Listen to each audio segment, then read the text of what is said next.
Who is the greater threat to peace in Syria? ISIS or Israel? Who is the greater threat to peace in Lebanon? Hezbollah or Israel? Who is the greater threat to peace in Egypt? The Muslim Brotherhood or Israel? Do you understand? In every case, everyone in this room would acknowledge that ISIS is a greater threat to peace in Syria than Israel. In every person in this room, I have to believe, even Professor Schlein, would have to agree that ISIS is a greater threat, that the Muslim Brotherhood is a greater threat, and that Hezbollah is a greater threat. All of a sudden, we change the entire scenario because it is now Hamas instead of Hezbollah, or ISIS, or Muslim Brotherhood. Number two, just on this issue, just appealing to your common sense. In modern history, every war has been between a free state and a police state, or two police states. I cannot think of a 20th century example of any other. And the same holds true here. You have the police state of Hamas. If you differ with Hamas, they kill you. Where in the world, other than Israel, does anyone ever argue that the free state doesn't want peace and the police state wants peace? There is no other example on earth. There is no other example on earth of a country targeted for extinction. None. 220 some odd countries in this world. Only Israel is targeted for extinction. And we have a debate on whether the state targeted for extinction is the barrier to peace. That is quite a leap of faith. In the age of beheadings, as you have tragically experienced here in the UK, we have a debate. Hamas is a kindred spirit to ISIS and Hezbollah and Boko Haram. What do you think, they're an exception? All of those are monstrous. But Hamas, they're a terrific bunch who really want peace. If it only weren't for settlements. There were no settlements prior to 1967. Why wasn't there peace? Israel would dismantle the settlements for real peace in a moment because the Israeli people are much more interested in sending their kids to college and in having a peaceful life and in making a good living and inventing more medical and technological devices than they are in fighting wars. This would be the first free state in history to prefer war to peace. It is highly, highly unlikely. The Hamas covenant, which you heard from Adam earlier, the Hamas covenant, it says Israel will exist and will continue to exist until Islam will obliterate it, just as it obliterated others before it. If I could have extra time, over 8 minutes, I would take your question, but I have too much to get through. The Islamic resistance movement is a distinguished Palestinian movement whose allegiance is to Allah and whose way of life is Islam. It strives to raise the banner of Allah over every inch of Palestine. Yale University translation. I'm sure they didn't use inch in the original. On that exact point. So that is what Hamas is devoted to. Now, yes, I can. Oh, then please. So all of the organizations that you're citing as a threat to peace just happen to be Arab and or Muslim. Could you explain to me why you think that might be the case, that you only view these organizations as threats to peace? I don't. Okay. You obviously, those of you who applauded perceived the profundity of the question that I didn't. I don't quite understand. They are all a threat to peace. That is correct. Why did I only pick on Arab Muslim? I said Boko Haram. That is not Arab.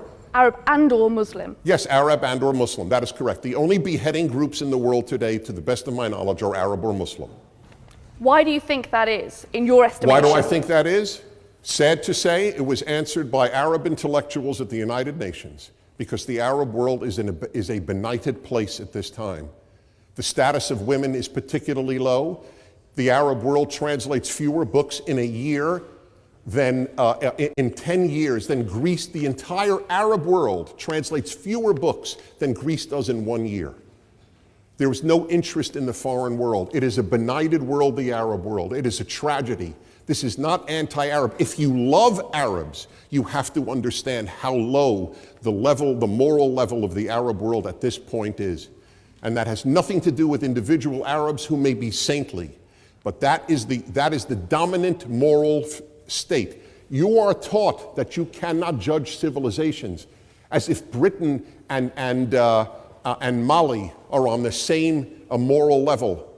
That is to give up on hope for humanity, to claim that there is no civilization that has produced something better than something else. So that is the tragic reason. They're not beheading people in Western civilization. They are in the Arab and Muslim worlds, and not the entire Muslim world. Now, why then? My second part is to answer the question, why is something so obvious? That Israel wants peace and that Hamas wants to destroy Israel. Why is that debated at one of the most illustrious academic institutions on earth, Oxford? I have two answers. One is there has been a broken moral compass in the intellectual world in the West for the last perhaps 80 or 100 years. I will give you an example. I studied at Columbia University at the School of International Affairs. I was taught by brilliant, and they were brilliant, professors that the United States and the Soviet Union were moral equivalents. It was capitalism versus communism, two economic theories, that's all. Neither was better than the other. You may not recall because you weren't born, many of you, but Ronald Reagan, the President of the United States, called the Soviet Union at one point an evil empire. He was lambasted. He was declared by Columbia and Harvard and Yale and Princeton and the New York Times a fool for having the temerity to make a moral statement about the Soviet Union, a place that had created the Gulag Archipelago and killed 40 million of its own people, not to mention a genocide in Ukraine. That is what I tell you students, that's what has taken over in Western universities. A broken moral compass that truly calls evil good and good evil. I went through this, and I'm afraid many of you are going through this. This evening is one such example. And finally, the media. The media gives you a jaundiced view of the world. Gaza starts a war to kill as many Israelis as possible. And all you see on the BBC and Sky News, as we see in America on our TV, is dead Gazans. That's all you see. I shudder to think if in World War II the same media covered World War II, you would have seen far more dead German civilians than dead British civilians. But it takes a very, very frail moral mind to believe that you determine right and wrong by the number of dead. That's what we are told. Look at how many Gazans were killed and how few Israelis. Well, look at how few Brits were killed and how many more Germans were. Does that make the Germans right in World War II? That's the facile moral thinking that pervades our world. So I end with this. And that is, it would be a tragedy, in my opinion, if it came out, if it were known, the Oxford Union actually determined that Israel and not Hamas were the greater threat to peace. Outside of the world of academia, it is pretty clear. It's got to be clear here too. Thank you very much.